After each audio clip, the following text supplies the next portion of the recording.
In the previous session, we studied about the classification of carbohydrates and also get some information about glucose. Today, we are going to study about the preparation of glucose. The first one is from sucrose. Glucose को हम लोग prepare करेंगे किसकी सहायता से? Sucrose की सहायता से। तो if sucrose is boiled with dilute HCl और H2SO4 in alcoholic solution, glucose and fructose are obtained in equal amounts। यदि क्या करेंगे हम लोग सुक्रोज को बॉईल करेंगे डाइल्यूट HCl या सल्फ्यूरिक एसिड के साथ अल्कोहलिक सॉल्यूशन में, तो क्या बनेगा? ग्लूकोज और फ्रक्टोज इक्वल अमाउंट में प्राप्त होगा। सेकेंड मेथड है from starch. Commercially glucose is obtained by hydrolysis of starch by boiling it with dilute sulfuric acid at 393 Kelvin under pressure। तो स्टार्च की सहायता से भी हम लोग ग्लूकोज को प्रिपेयर कर सकते हैं। तो उसके लिए क्या करना पड़ेगा? हाइड्रोलिसिस कराना पड़ेगा स्टार्च का by boiling it with dilute sulphuric acid.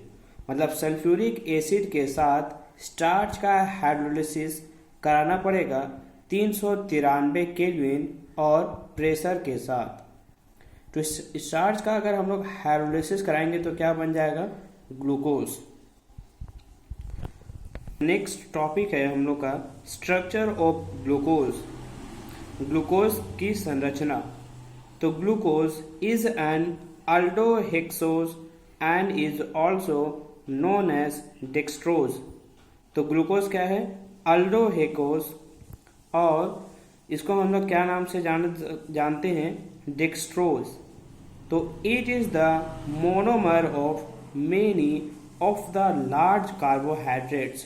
तो ये क्या है? बहुत सारे कार्बोहाइड्रेट का मोनोमर है, नेमली स्टार्च, सेलुलोज। मुख्यतः इसका स्टार्च और सेलुलोज का ये मोनोमर है।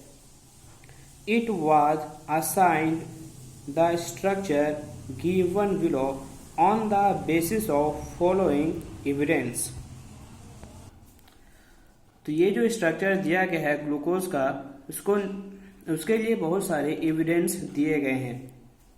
तो फर्स्ट एविडेंस है its molecular formula was found to be C6H12O6। इसका जो मॉलिक्यूलर फार्मूला है वो क्या पाया गया? C6H12 और O6। दूसरा एविडेंस क्या है? On prolonged heating with HI it forms normal hexane. अगर ग्लूकोज को लंबे समय तक HI के साथ हीट करेंगे तो नॉर्मल हेक्सेन बनेगा। Suggesting that all the 6 carbon atoms are linked in a straight chain। तो इससे क्या पता चलता है कि जितने भी कार्बन एटम हैं वो लिंक है स्ट्रेट चेन में। थर्ड एविडेंस है glucose reacts with hydroxyl amine to form an oxime and adds a molecule of hydrogen cyanide to give cyanohydrin। तो ग्लूकोज हाइड्रोक्साइल एमाइन के साथ रिएक्ट करेगा और ऑक्साइन बनाएगा, और क्या करेगा? Molecule of hydrogen, a molecule of hydrogen cyanide को ऐड करेगा और क्या देगा? साइनोहाइड्रिन देगा। तो this reaction confirm the presence of carbonyl group in glucose। तो तो इस रिएक्शन से क्या कंफर्म होगा कि ग्लूकोज में कार्बोनिल ग्रुप प्रेजेंस है। फोर्थ एविडेंस है glucose gets oxidised to 6 carbon carboxylic acid gluconic acid. Glucose क्या हो जाएगा, ऑक्सीडाइज्ड हो जाएगा टू 6 कार्बन कार्बोक्सिलिक एसिड में on reaction with a mild oxidising agent. अगर एक माइल्ड ऑक्सीडाइजिंग एजेंट प्रेजेंट रहा तो ग्लूकोज ऑक्सीडाइज हो जाएगा, like bromine water. This indicates that the carbonyl group is present as an aldehydic group. तो इससे पता चलता है कि ये जो कार्बोनिल ग्रुप है उसमें अल्डिहाइड ग्रुप प्रेजेंट है। पांचवा एविडेंस है acetylation of glucose with acetic anhydride gives glucose pentaacetate. Acetylation कराएंगे अगर ग्लूकोज का विथ एसिटिक अनहाइड्राइड के साथ तो क्या मिलेगा, glucose pentaacetate which confirms the presence of OH group, जिससे क्या कंफर्म होगा कि OH ग्रुप प्रेजेंस है। Since it exists as a stable compound, 5 OH groups should be attached to different carbon atom। मतलब इससे पता चलता है कि जो 5 OH ग्रुप है वो डिफरेंट कार्बन एटम में प्रेजेंट होंगे। सातवां इसका एविडेंस है on oxidation with nitric acid glucose as well as gluconic acid both yield a dicarboxylic acid। अगर क्या करें हम लोग ऑक्सीडेशन कराएं नाइट्रिक एसिड के साथ ग्लूकोज और ग्लूकोनिक एसिड का तो दोनों डाइकार्बोक्सिलिक एसिड देते हैं, सैकरिक एसिड। तो this indicates the presence of a primary alcoholic group in glucose. तो इससे क्या पता चलता है कि ग्लूकोज में प्राइमरी अल्कोहलिक ग्रुप प्रेजेंट है। The exact spatial arrangement of different OH group was given by Fisher.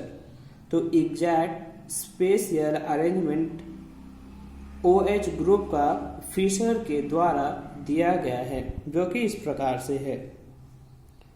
इसमें 3 दिखाया गया है, फर्स्ट है ग्लूकोज, सेकेंड है ग्लूकोनिक एसिड और थर्ड है सैकरिक एसिड। तो glucose is correctly named as D+ glucose. तो ग्लूकोज को करेक्टली किस नाम से हम लोग जानते हैं, D+ ग्लूकोज के, जहाँ पे D रिप्रेजेंट करता है कन्फिग्रेशन और plus represent the dextrorotatory nature of glucose. Next topic है साइक्लिक स्ट्रक्चर ऑफ ग्लूकोज, मतलब ग्लूकोज का साइक्लिक स्ट्रक्चर। तो the Fischer structure of glucose does not explain the following fact. मतलब जो फिशर का प्रोजेक्शन है वो निम्नलिखित फैक्ट को एक्सप्लेन नहीं कर पाता है। तो जिसमें फैक्ट नंबर 1 है, despite having the aldehyde group glucose does not give shift test and it does not form the hydrogen sulfide addition product with NaHSO3।